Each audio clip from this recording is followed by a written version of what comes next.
it was very important to send a very clear message to anyone who might seek to take advantage of the conflict in Gaza to threaten our personnel here or anywhere else in the region. Don't do it. I made very clear that the attacks, the threats coming from militia that are aligned with Iran are totally unacceptable, and we will take every necessary step to protect our people. We're not looking for conflict with Iran. We've made that very clear, but we'll do what's necessary to protect our personnel, be they military or civilian. This is my video update from Athens, Greece on this November 6th, Monday morning. Let's talk about some news. Listen to the parakeets, everybody. They are singing this morning.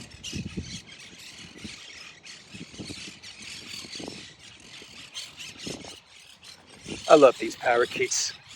They're awesome. Anyway, let's talk about some news. Let me start off with some corrections from my video update from yesterday. I made two mistakes in my video update yesterday, two mistakes that I know of. And the first mistake was in my clown world, where I misread the tweet from Richard. The tweet read, which had Ursula standing next to Zelensky in the photo. The tweet read, "This is what desperation looks like." I misread that, and I said, "This is what depression looks like." So that was a mistake there. And then I also made a mistake with the story about the missile strike in Zaporozhye, which had killed something like 20 plus Ukraine military commanders. And the tweet about the missile strike came from the journalist in Ukraine. I believe he works with the Kiev Independent, though I'm not sure. But the Ukrainian journalist Ilya Ponomarenko, he's the one that tweeted about the missile strike. And he said that heads need to roll because of the missile strike. And this was a big mistake from the Ukraine military, which led to the death of 20 to 30 Ukraine military commanders. I confused Ilya Ponomarenko with Ilya Ponomarayev, who is the former Russian politician who then defected to Ukraine. And he's the person that is behind the Morning Dagestan Telegram channel that incited the violence at the Dagestan airport last week. He's the guy that was financing that Telegram channel. So the journalist Ilya Ponomarenko has nothing to do with Morning Dagestan, that Telegram channel. I confused him with Ilya Ponomarayev, who is the former Russian politician who is now in Ukraine, and he is the person that is financing Morning Dagestan, allegedly financing the Morning Dagestan Telegram channel. Two different people. I confused them, and my apologies to the journalist Ilya Ponomarenko, and my apologies to all of you for messing up these two stories. So let's now get to today's news. And we have an article from CNN, sticking with Ukraine. We have an article from CNN. By the way, before I get to the CNN article, the missile strike that happened in Zaporozhye, which killed these 20 plus military commanders, this was a big deal. This was a really big deal. I've been seeing some of the videos that have been coming out from this missile strike, and some of the high-level officials, military commanders who were killed in this missile strike. This was a huge mess up on the part of the Ukraine military, having all of these military officials in one place, and the Russians using one missile to take out these military commanders. Some pretty high-level people, and this was a huge mess up. So heads have to roll for this. I agree. Heads have to roll because of this debacle. You just can't have all of these military officials in one place at one time, and And the Russians got good intel and they used one missile to take these people out, which is very different than how Ukraine is going about their use of missiles. Ukraine used 18 missiles, including Storm Shadow missiles, over the weekend to try and hit at Crimea. And all of those missiles failed.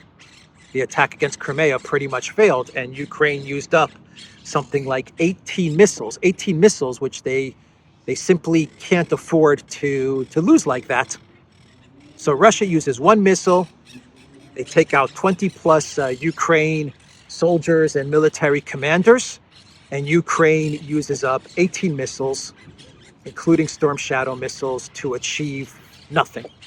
To basically try and achieve like a media PR win, try to hit a Crimea during Russia Unity Day.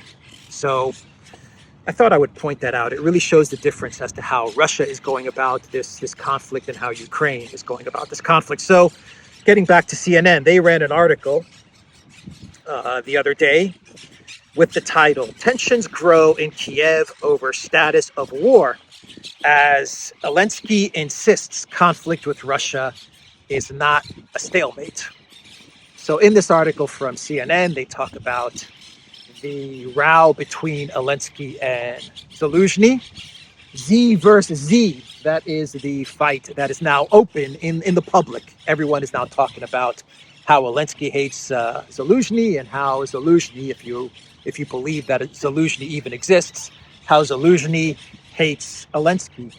And this article also talks about the stalemate narrative. Is there a stalemate in conflict in Ukraine? A lot of the collective West media, as well as collective West prime ministers, presidents, analysts, leaders, independent analysts, journalists, they all believe that the conflict is now at a stalemate, which is pretty laughable if you actually believe that we are at a stalemate. I was watching CNN the other day, and the news broadcaster for CNN, they were talking about how there is a stalemate, and they showed a map of the front lines, and in yellow were like the little parts of territory that Ukraine had managed to gain during the big super duper counteroffensive. And the CNN host was like, this is really not that much territory. Like they had Rabotinya in yellow, which is an area that Ukraine, I don't even know, has Ukraine even captured Rabotinya? I mean, I know they've captured it something like 30 or 40 times. Ukraine captures Rabotinya. 2 days later, Ukraine captures Rabotinya. 2 days later, breaking news, Ukraine has captured Rabotinya. This went on for like a month. But has Ukraine even captured Rabotinya? Anyway, this was like marked in yellow as one of the areas that Ukraine had captured during the big super duper counteroffensive. And the point of the CNN report was that Ukraine hadn't really captured much territory during the counteroffensive. But CNN, they deliberately failed to mention that Russia had actually captured more territory during Ukraine's counteroffensive. And Russia isn't even concerned with capturing territory. Russia's main goal is to annihilate Ukraine's military, demilitarization. But during the counteroffensive, Russia had actually gained more territory than Ukraine. And CNN failed to mention this very important point. But a stalemate. Everyone is saying that there's a stalemate now. But you have Zelensky in the CNN article. You have Zelensky saying that there is no stalemate. No stalemate. So what is going on here? Why is all of the collective West saying there's a stalemate? And why is Zelensky insisting that there is no stalemate? Well, here's what's going on, in my opinion. In my opinion, the collective West, they know they have lost. They know that Project Ukraine is a huge, massive L for the collective West, for the Biden White House, for NATO. They have been defeated by the Russian military 3 times. 3 armies have been defeated in Ukraine. 3 of NATO's most powerful armies Perhaps you can make the argument that the Ukraine military was NATO's most powerful army in Europe, and Russia has demolished 3 Ukraine militaries in this conflict. And so what the leadership in the collective West is doing, using the collective West mainstream media, is that they're pushing out a narrative of a stalemate. They know they've lost. They know that if they admit they have lost, then it could be the end of NATO. Without a doubt, it's going to be a humiliation for the Biden White House and perhaps the end of NATO.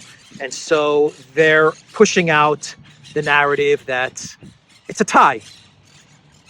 It's a tie. Even Steven, as they say, a stalemate. So we poured in 2, 3, 4, 500 billion into Project Ukraine, but you know, it wasn't really wasted, because at least we tied with Russia. At least we ended up in a stalemate. Russia lost some soldiers. We lost some soldiers. Russia lost some tanks. We lost some tanks, and on and on. Russia gained some territory, but we gained some territory. So it was a stalemate. That's the narrative that they want to go with now. So Zelensky, he understands that the collective West, they need to push out the stalemate narrative, because if they don't convince the citizens of the collective West that this is a stalemate, and if they can't get to an agreement with Russia based on the terms of a stalemate, then in 2, 3, 4 months, the Ukraine regime could very well collapse, and Russia could very well come out with a huge, very obvious, like very apparent victory in Ukraine. We're talking Russia could just overrun all of Ukraine. You could have the military commanders, the generals in Ukraine, surrendering to the Russians, because you have right now the average age of soldiers in the Ukraine military right now is, according to NBC News, is 43 years old. According to Time magazine, Ukraine generals aren't even listening to Zelensky's orders. Zelensky and the top military commander, Zelensky, they're in a big fight. Zelensky's going to most likely move to fire Zelensky. So NBC, they said that the Biden White House is very concerned that if they don't come to an agreement with Russia, then this could very well be a huge military loss, a very apparent, like we're talking, this can't be covered up, military loss by the end of the year. That's what NBC News said. By the end of the year, maybe a little bit more time, but in the next 3, 4, 5 months, you could be looking at a comprehensive Ukraine collapse. And so they need to push out this stalemate narrative. They need to convince people that this is a stalemate, and they need to somehow convince Putin to negotiate based on the stalemate narrative, of which Russia's never going to do. I would be shocked if Russia actually agrees to a negotiation based on this stalemate position. Russia would be crazy, absolutely crazy, to negotiate with the collective West, which has gone back and broken all of their previous deals with regards to Project Ukraine, whether you talk about NATO expansion or Minsk 1 or Minsk 2 or even the grain deal. The collective West has broken every single deal they've made with Russia. So I don't expect the Putin government to negotiate with the collective West based on this stalemate position. But the Biden White House and the collective West, they're very desperate to get this stalemate narrative out there and to convince the Russians to negotiate based on this stalemate. So what am I saying as I'm rambling on here? Zelensky understands this. He understands that the collective West, they want to negotiate on the stalemate narrative. So he can't agree. Zelensky can't agree to this stalemate narrative. So he has to say there is no stalemate, because the minute Zelensky says that there is a stalemate, then they're going to push Zelensky to negotiate based on a stalemate, or he's going to have to go. And Zelensky understands that if he negotiates based on the stalemate narrative, or if they force him to go, well, then the Banderites, they're going to eat him up. The minute I say there's a stalemate, the Banderites are going to get me. So that is what is going on. That is why Zelensky insists that there is no stalemate. It's about self-preservation for Zelensky. Anyway, Zelensky was on Meet the Press, and Zelensky, he told Meet the Press that Ukraine has, now get this, Ukraine has a secret military winter strategy that they are going to employ. A new winter strategy. That is what Zelensky told Meet the Press. Here's a tweet from the Kiev Independent. Zelensky, Ukraine's military considering new strategy to move forward. Ukraine is considering a shift in its military strategy to move forward faster and strike Russia unexpectedly, President Zelensky told NBC News on November the 5th. And according to various media reports, this new strategy, this new secret strategy to overwhelm the Russian military and for Ukraine to move forward much faster in this conflict is that Ukraine plans a massive winter drone campaign to devastate, bog down Russian invaders. Drones, lots and lots of drones. That is the secret strategy that Ukraine is going to use now in the winter in order to devastate the bog down Russian invaders. But don't tell anybody. Don't tell anybody. That is the secret super duper winter strategy that Zelensky told NBC News. But don't tell anybody, especially don't tell the Russians. So anyone that is watching this video, do not share this video with anybody from Russia. Don't tell anybody from Russia. Don't let anybody from Russia watch this video.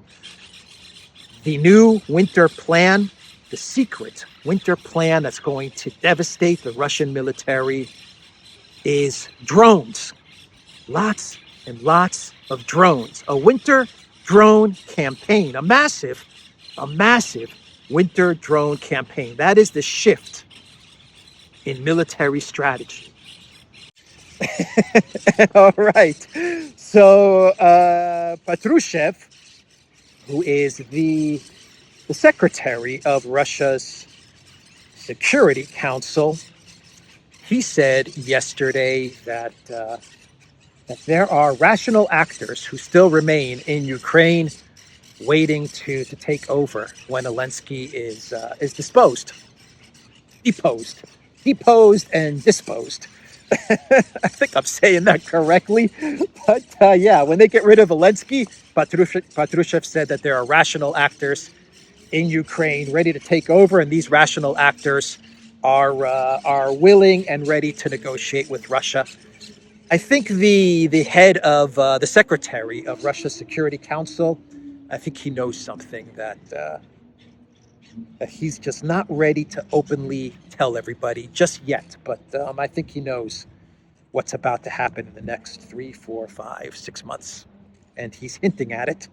So that is what he said yesterday. And Peskov, he did an interview yesterday, and he was asked about Project Ukraine, and Peskov said that the collective West, they know that Ukraine steals all the money that is sent to Kiev. That is what Peskov told reporters yesterday. Peskov claimed that Western leaders understand that a certain part of the money they give to Ukraine is, simply put, stolen, adding that this reality is recognized by U.S. policymakers at various levels.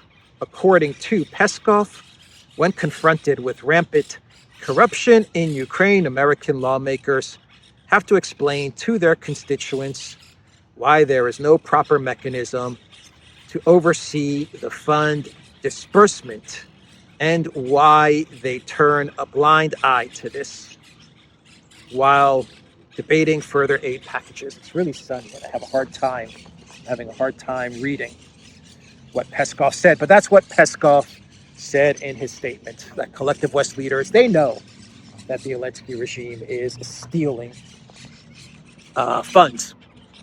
Of course they know, because 10% for the big guy. Of course they know. Oh boy. So that is what Peskov said in an interview yesterday. Oh, they're quiet.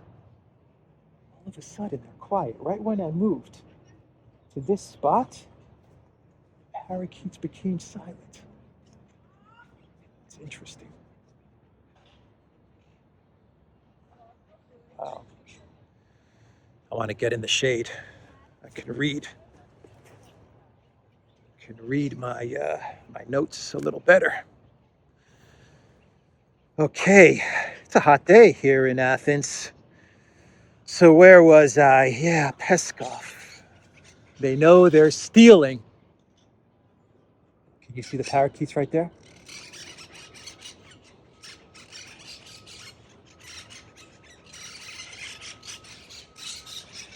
So Zelensky's trip to Israel, I talked about this a couple of days ago. It looks like that trip is now in jeopardy.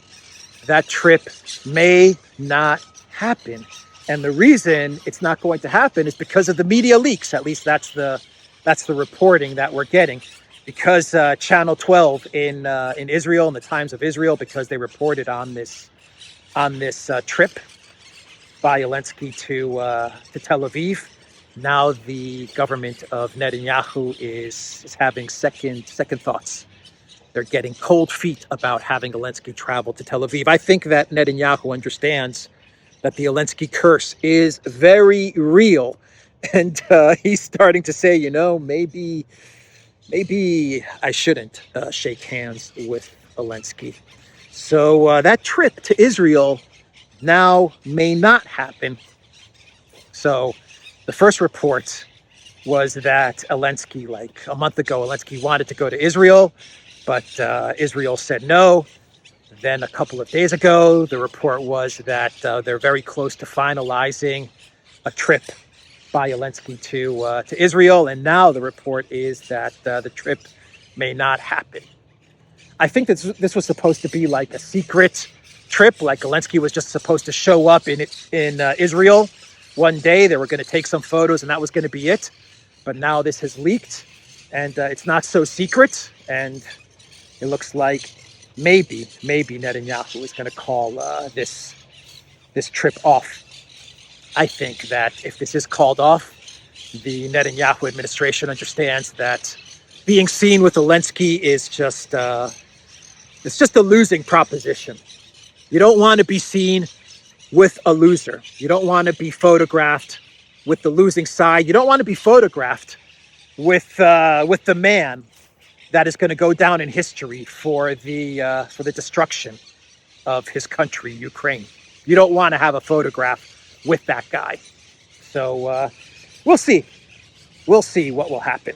And staying with Israel, we had a New York Times article, which is an interesting article because what this article admitted to was that Plan A of the conflict of the war in Israel and Gaza was indeed to move all of the residents in North Gaza to not only the south but to Egypt.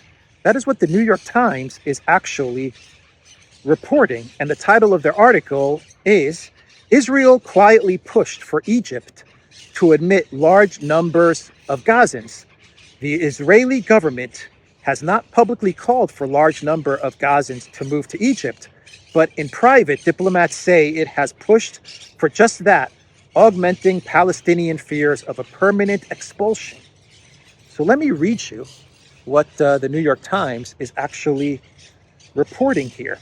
Israel has quietly tried to build international support in recent weeks for the transfer of several thousand civilians from Gaza to Egypt for the duration of its war in the territory, according to 6 senior foreign diplomats. Israeli leaders and diplomats have privately proposed the idea to several foreign governments, framing it as a humanitarian initiative that would allow civilians to temporarily escape the perils of Gaza for refugee camps in the Sinai Desert, just across the border in neighboring Egypt. The suggestion was dismissed by most of Israel's interlocutors, who include the United States and Britain, because of the risk that such a mass displacement could become permanent. These countries fear that such development might destabilize Egypt and lock significant numbers of Palestinians out of their homeland, according to the diplomats who spoke anonymously in order to discuss a sensitive matter more freely. 6 anonymous officials, anonymous foreign diplomats, are saying that that was the plan. That is the plan. That was the plan, was to move the residents of Gaza to Egypt. Quite an incredible article, an incredible admission from the New York Times. But notice, the New York Times, they say that the Biden White House was against this. So they're providing cover. They're providing cover for the Biden White House. There's no way that the Biden White House was against this. No way.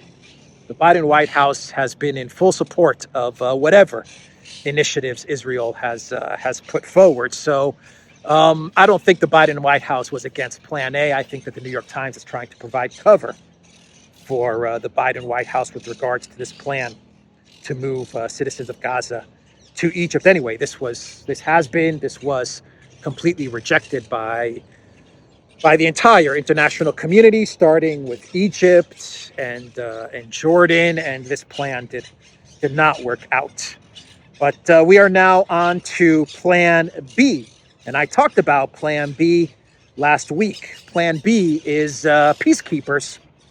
That is Plan B, and now you have Blinken traveling the Middle East. I think he was in Jordan.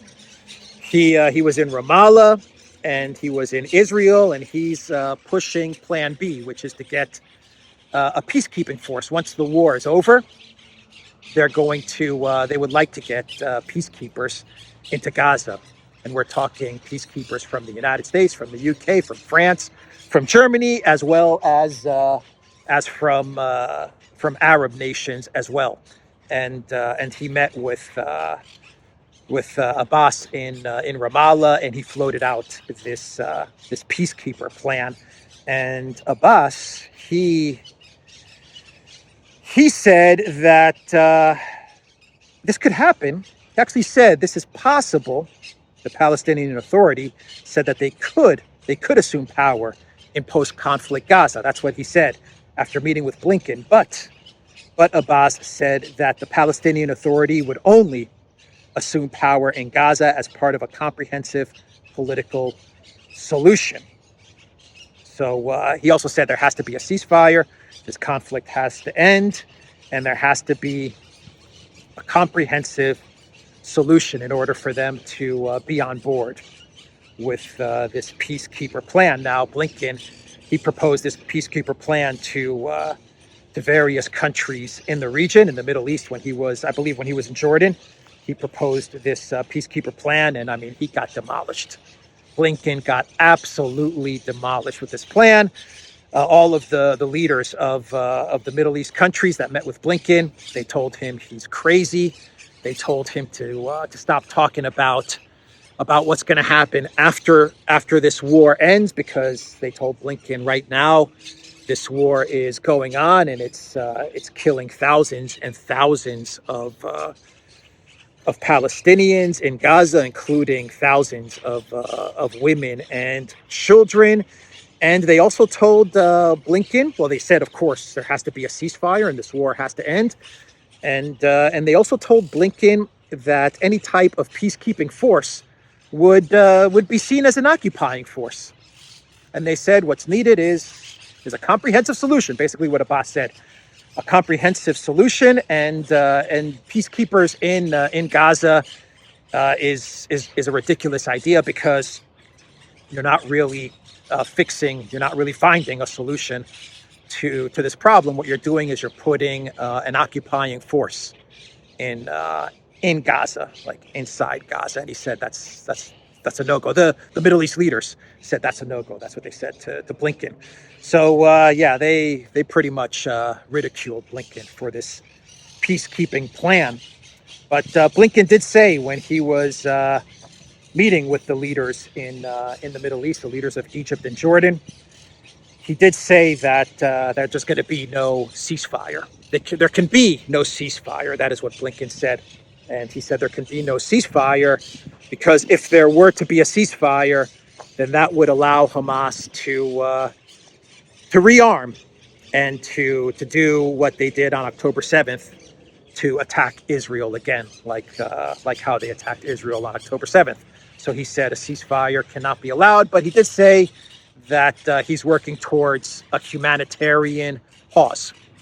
They can't say the word ceasefire, but they can talk about a humanitarian pause. So that's what Blinken said after his meeting with the leaders of Egypt and Jordan. And when he met with Netanyahu, Blinken, he urged Netanyahu to get this. He urged Netanyahu to use, and I quote, smaller bombs. That is what he urged Netanyahu to use, smaller bombs. He's very concerned about the images and the videos that are coming out of Gaza and the destruction, the devastating destruction that is happening in Gaza. And so Blinken told Netanyahu to use smaller bombs. Jeez. U.S. officials told the Israelis that they could reduce civilian casualties if they improved how they targeted Hamas leaders, gathered more intelligence on Hamas command, and controlled networks before launching strikes, used smaller bombs to collapse the tunnel network, and employed their ground forces to separate civilian population centers from where the militants are concentrated. That's according to the New York Times. So use smaller bombs to collapse the tunnel network. That is what Blinken told Netanyahu. Wow. And Blinken was also in Iraq. He was floating out the Peacekeeper plan in Iraq as well. And Blinken, he also said in his statements after the meeting with the leadership in Iraq, he also warned Iran not to get involved in this conflict and not to hit U.S. military bases in the region, in Iraq and in Syria. Blinken said, "Don't do it." That was his warning to Iraq. Don't do it. And when he was in Iraq, he was walking around with a vest, a protective vest. Very proud of it too, because he took a photo of it.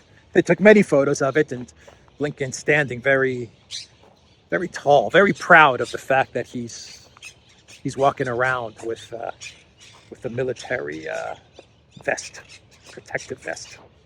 Blinken, oh boy, he came up with the idea of peacekeepers in Gaza.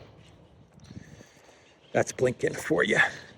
And then we have the story which came out yesterday, which is have a bug on my hand. The story yesterday, which was about this Israeli heritage minister. He's like the minister of heritage or something like that. I'm not sure what that position actually is, a heritage minister, but he was doing a radio or TV interview, and he hinted at Israel using nuclear weapons to demolish Gaza, and this has caused a whole bunch of uproar, rightly so. Remember when they were talking about how Russia wants to use nuclear weapons in in Ukraine, and Russia's like, we never said that, and Russia never did say that, but they were like saying, oh, Russia's going to use nuclear weapons, and Russians were like, we're never going to use nuclear weapons. We have no need to use nuclear weapons because we're winning this conflict, and we're winning in a big way. But anyway, the collective West was going on and on about Russia using nuclear weapons. Now we have the heritage minister in a radio interview making a big mess up. This was a big mess up. He should not have said what he said or what he hinted at. And this has caused a lot of anger in the world, but specifically in the Middle East. So Netanyahu, he acted very quickly, and he suspended this minister. He didn't fire this minister. He suspended this minister for the comments that he made. According to The Guardian, Netanyahu reprimands Israeli Minister over Gaza nuclear option comment. PM disciplines junior cabinet member after he appeared to voice openness to nuclear strike on Gaza. I'll put the quote on the screen. I don't remember the exact quote that he used. But anyway, Netanyahu acted very quickly, reprimanded him, suspended him, and that's that. That was an interesting story. So let's now, not doing good on time, let's talk really quickly about the EU and Ukraine and EU sanctions against Russia. Reuters, they are reporting that the European Union executive is expected to recommend taking Ukraine one step closer to becoming a member of the bloc this week, according to EU officials, a coveted prize for Kiev as weariness creeps in nearly 2 years after Russia's invasion. So Reuters is reporting that the EU will indeed give Ukraine membership into the European Union, and a lot of people are saying, rightly so, that the EU cannot let Ukraine into the EU because there's a conflict going on in Ukraine, and Ukraine meets absolutely zero of the requirements to enter the European Union. But my argument to that is don't underestimate Ursula's stupidity and incompetence. Just go back and research the job that Ursula did when she was defense minister for Germany, and you'll understand that we're talking about a very incompetent official. And Project Ukraine, she's put her entire career behind Project Ukraine. So I wouldn't be surprised if Ukraine is given entry into the European Union, even though they meet zero of the requirements. What Ukraine does do is they meet the most important requirement to enter the European Union, which is hatred of Russia. That's all you need to enter the European Union. That's the number one item on the list. Do you hate Russia? Do you hate Russia enough to destroy your own country? If the answer is yes, then come on into the European Union. Everything else, your economics, your financial situation, your human rights, your values, EU values, whatever those mean, not important. Do you hate Russia? Come on in. So that's Reuters. And we also have the announcement from Ursula that there's going to be a 12th sanctions package. Very soon. Sanctions package number 12. Or is it number 13? Or is it number 38?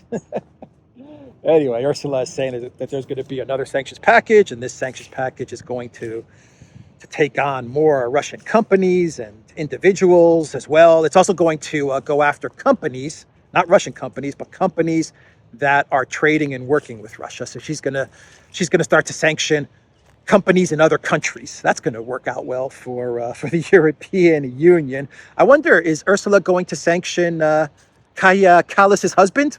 Because he's doing very good business with Russia. So maybe she should sanction Kaya Kallas, the Prime Minister of Estonia. Maybe she should sanction her husband because he's making bank in his business dealings with Russia. But we won't talk about that. We won't talk about that. Anyway, I know this video is running long. Yeah, this video is running long. People are going to be upset with me. Your video is too long. Anyway, whatever. 10 years from now, I think that in Moscow, in Russia, in St. Petersburg, they're going to actually build statues of Ursula. mean, they're going to have statues of Ursula because the more sanctions that she comes out with against Russia, the stronger the Russian economy gets. So the 12 sanctions package, I guess it's going to translate to what? 6% growth in the Russian economy? And then the 13th and 14th sanctions package is going to mean what? 10% economic growth for Russia? I mean, man, oh man. They're good. They're going to put up statues for Ursula. Boy. Anyway, let's do a clown roll, then we'll wrap this video up. Let's see. We're going to go back to Zelensky Meet the Press. And of course, the Meet the Press interview with Zelensky was all scripted. I mean, it was obviously scripted. And you can see that the Meet the Press host and Zelensky, they were acting. They were reading off a script. That was crystal clear. And Zelensky, he was, the host read the line. The host read the line, do you ever feel defeated? That was her line, right? So she's like doing her best acting job. Do you ever feel defeated? She asked Zelensky. And Zelensky replied, I have a lot of power. That was his reply. I have a lot of power. I have a lot of power. Now, give me money. I need to buy home. No. He said, I have a lot of power. And then he dropped an F-bomb on Putin as well. He said Putin's an effing terrorist. So he said that as well.